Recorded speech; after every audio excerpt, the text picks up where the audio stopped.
गीत सङ्गीत त धेरैजनाले गर्नु भएको छ, गाउनु भएको छ, तथापि गोपाल योन्जनको सङ्गीत, उहाँको स्वर र उहाँको शब्द रचनाहरू एउटा सङ्गीतको महा विश्वविद्यालय जस्तो लाग्छ।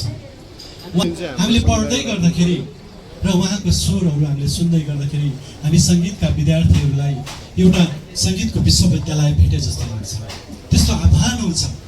हामीले उहाँको गीतहरू सुनेर हामीले फलो गर्न खोज्दाखेरि साँच्चै नै हामी एउटा सङ्गीतको विश्वविद्यालयमा हामी पढिराखेका छौँ।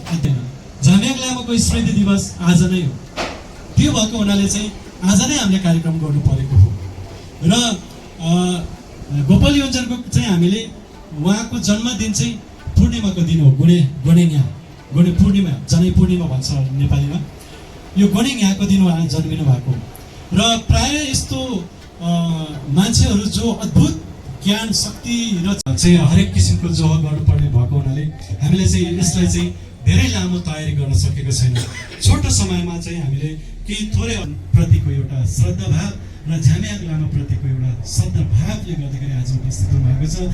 त्यसैले मैले यो स्वागत मन्तव्यमा क्रममा थोरै यो कार्यक्रमको चाहिँ विषयमा पनि यहाँ सम्पूर्णलाई नेपाल तामाङ घेदुङ र नेपाल तामाङ संस्कृति घेदुङको तर्फबाट पुनः यहाँलाई शब्दमा स्वागत गर्दै म यहाँबाट ओजेल पढ्न चाहन्छु। 107औं उहाँको आज जन्म जयन्तीको रूपमा हामी मनाउँदैछौँ भने त्यसै गरी जनै पूर्णिमाको आसपास जनै पूर्णिमा पर्ने हाम्रा गोपाल योन्जनको पनि स्मृति दिवस आज हामी संयुक्त रूपमा मनाइरहेका छौँ। यहाँहरू सबैलाई थाहा छ हाम्रो यो नियमित घेदुङको कार्यक्रम क्यालेन्डरभित्रै पर्छ यो कार्यक्रम। त्यसो भएको कारणले गर्दाखेरि चाहिँ आज अन्त पनि कार्यक्रम देखिरहेको छ। जस्तै हाम्रा घेदुङका सल्लाहकार कुमार योन्जन तामाङको नेतृत्वमा प्राय एउटा के अरे चाहिँ आदिवासी जनजाति चाहिँ नक्सल भनौँ बत्ती बालेर खादा अर्पण गर्दै झाम्याङ लामा र गोपाल योन्जनको तस्बिरमा माल्यार्पण खादा अर्पण गरिदिनु हुन म प्रमुख अतिथि लगायत विशिष्ट अतिथिज्यूहरूलाई म अनुरोध गर्न चाहन्छु। र यो सँगै अब मोलम पाठको लागि बागमती घेदुङ लामा घेदुङका अध्यक्ष सुक्रा लामालाई म उहाँको टिमलाई म अनुरोध गर्न चाहन्छु। यो सँगसँगै त्यसै गरी सांसेरको लागि नेपाल तामाङ घेदुङका अध्यक्ष वीरबहादुर घिसिङ लगायतको टोलीलाई पनि तयारी अवस्थामा रहन म अनुरोध गर्न चाहन्छु।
हिँड्ने सानो स्वरमा बोल्ने, त्यसले च्याप्दै भयो, औषधिको कुरा खानु भएन कि अथवा डोर्यो कि के भयो होइन। त्यसपछि चमर सिंह लामाको घरमा पनि उहाँ पुगिरहनु हुन्थ्यो होइन। त्यहाँ पुग्ने बेलामा एकचोटि ब्लिडिङ भयो, धेरै ब्लिडिङ भएपछि त्यतिखेरै उहाँलाई लगेर एभरेस्ट होटेलमा लगेर चाहिँ होइन उपचार सुरु भयो। उपचारको क्रममा चाहिँ उहाँका शुभचिन्तकहरूले धेरै पैसा पनि उठाएर उहाँलाई सहयोग गरे। चमर सिंह लामाको नेतृत्वमा कमलकुमार मोक्तान सर यहीँ हुनुहुन्छ। त्यो सबै दस्तावेजहरूलाई हालेर उहाँ मरिसकेपछि अब म जस्तो एउटा सानो मान्छेले उहाँलाई के गर्न सक्छु भन्दाखेरि एउटा स्मृति ग्रन्थ त निकाल्नै पर्यो दाइ, म पूर्ण रूपमा खटिन्छु भनेर त्यो एउटा स्मृति ग्रन्थ निकाल्यो। त्यो नै तामाङ वाङमाईको एउटा पहिलो स्मृति ग्रन्थ हो। हामीले त्यहीद्वारा नै उहाँलाई सम्मान गर्न सक्यौँ। यो स्मृति ग्रन्थ निस्किएपछि यसमा झ्याम्याङ लामा प्रतिष्ठानको बारेमा होइन, झ्याम्याङ लामा प्रतिष्ठान गठन भयो। म पनि बेपत्ता भएँ। यो बेपत्ता हुनुको पछाडि पनि एउटा कारण छ। विभिन्न झ्याम्याङ लामाको स्मृति के अरे जन्म जयन्ती मनाउँदै थियो। उहाँको परिवारले केही सदस्यहरू हुनसक्छ अथवा उहाँको शुभचिन्तकहरू आएर यो के छापेको, झ्याम्याङ लामा त एकदम चाहिँ होइन गाउँको गण्यमान्य लामा हो होइन। त्यसरी उसको लागि पनि उपचार गर्ने बेलामा पनि के पैसा उठाएर उपचार गर्नु पऱ्यो भनेर मलाई 18 चौवालीसम्म काम भयो। त्यसपछि मेरो पनि मन कुडियो र आजै यो कार्यक्रममा बहिनीले बोलाउनु भएको कारणले म उपस्थित भएको छु। र यो कार्यक्रममा म उहाँको बारेमा छोटो व्यक्तित्व विशेष नै कार्यक्रम भएर म व्यक्तित्वको बारेमा व्यक्त गर्न चाहन्छु। उहाँ आज जुन बाँचिरहनु भएको भए 107 वर्षको हुनुहुन्थ्यो। मान्छेको जीवनमा भनिन्छ नि, खाना पिना सोधाना सब काम है पशु समाना भन्ने एउटा कवीरको दोहा छ। खाने पिउने र सुत्ने काम त होइन, यो बच्चा जन्माउने हुर्काउने काम त सबैले गर्छ। तर जसले यो समाजको लागि स्मरणीय कामहरू गर्छ होइन, ती व्यक्तिलाई मात्र सम्झिने हो नि त। त्यसै क्रममा आज पनि हामीले यो झ्याम्याङ लामालाई सम्झना गरेको हो भन्ने मलाई लाग्यो। अब झ्याम्याङ लामालाई किन सम्झ्यो भन्दाखेरि उहाँको योगदान के थियो भन्ने कुरा पनि आउँछ।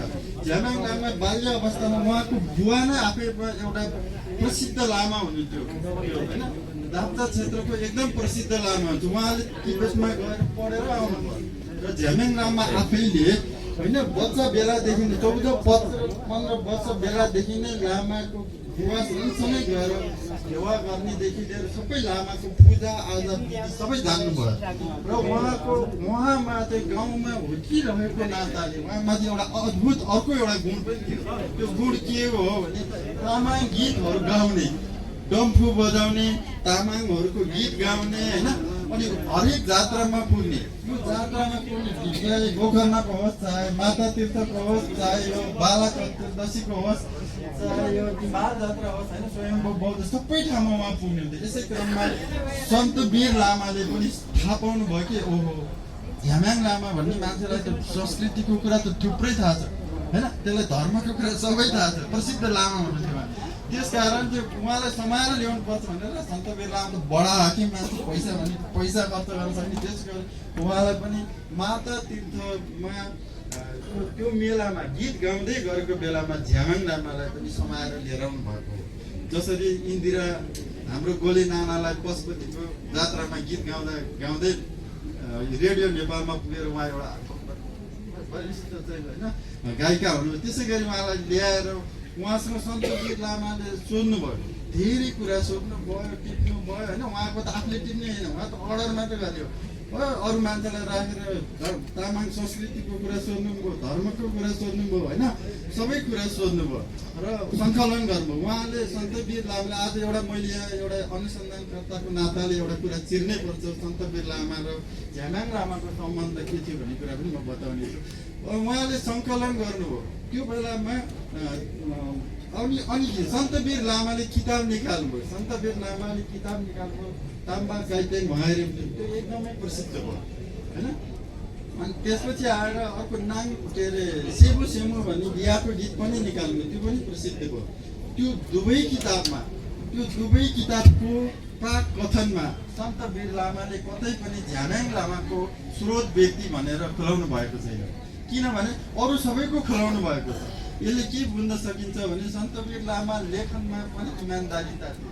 त्यतिखेरसम्म जुन कुरा सन्तवीर लामाले होइन छाप्नुभयो त्यस कुरामा चाहिँ के अरे झ्यामेङ लामाको स्रोतबाट आएको त्यो कुरा होइन भन्ने हामी सबैले बुझ्नुपर्छ। यहाँ कस्तो भ्रम सिर्जना भएको छ भने सन्तवीर लामाको किताब नै अघि पनि भन्नु हो, झ्यामेङ लामाले के लेखेको किताब नै सन्तवीरले आफ्नो नामबाट छाप्यो भनेको यो चाहिँ एकदम भ्रमको कुरा हो है। अनि त्यसपछि उहाँसँग भेट भइसकेपछि लामा बुद्धिज्मको बारेमा उहाँसँग धेरै ज्ञान थियो, झ्यामेङ लामासँग धेरै ज्ञान थियो। त्यो सबै कुरा तपाईँले केमा देख्न सक्नुहुन्छ भने नाङबा साङ्गेमा देख्न सक्नुहुन्छ। त्यो किनभने सन्तवीर लामाको कृतिमा पनि 3वटा कृति सेबु सेमु होइन, त्यसपछि ताम्बा काइते, नाङबा साङ्गे र इलाम दर्पण उहाँको प्रसिद्ध 4वटा किताब हो। त्यो 4वटा किताबमा नाङबा साङ्गे भन्ने किताब र इलाम दर्पण भन्ने किताबमा मात्र सन्तवीर लामा आफैले पनि फोटो छाप्नु भएको थियो। यहाँ कुरा के आउँछ भने सन्तवीर लामाले मेरो फोटो छाप्छु भनेर सबै कुरा लियो होइन, सबै कुरा चाहिँ छाप्यो भने यो कुरा चाहिँ एउटा भ्रम मात्र हो। हुनसक्छ होइन, हुनसक्छ के भने उहाँले लिएको कुराहरू धेरै कुरा नाङ्गे साङ्गेमा आयो र सन्तवीर लामाले होइन आफ्नो मात्र फोटो छाप्नु हो होइन। त्यहाँ गम्भीर माया भन्ने उहाँको पत्नीको फोटो पनि छाप्नु भएको छ। हामीले गम्भीर मायासँग पनि भेट्यौँ। अनि उहाँ त्यो फोटो आइसकेपछि झ्यामेङ लामा रिसाएर जानुभयो, हराउनु भयो। 4-5 वर्ष हराइसकेपछि 2022 सालमा आफैले एउटा ताम्बा काइते जस्तै किताबको एउटा बिहाको होइन छाम्मे ब्याङको चाहिँ गीतको सानो किताब लिएर निकालिसकेपछि फेरि उहाँ आउनुभयो।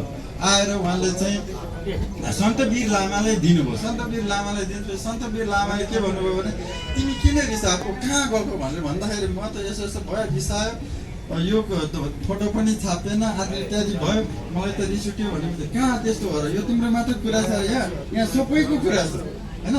त्यस कारण तिमी किन रिसाउनु, तिम्रो के इच्छा छ भन्दाखेरि म त 4 धाम घुम्ने इच्छा छ भनेपछि सन्तवीर लामाले 4 धाम घुमाइदिएको कुरा चाहिँ होइन उहाँको इलामको थुप्रै साहित्यको किताबहरूमा उल्लेख छ।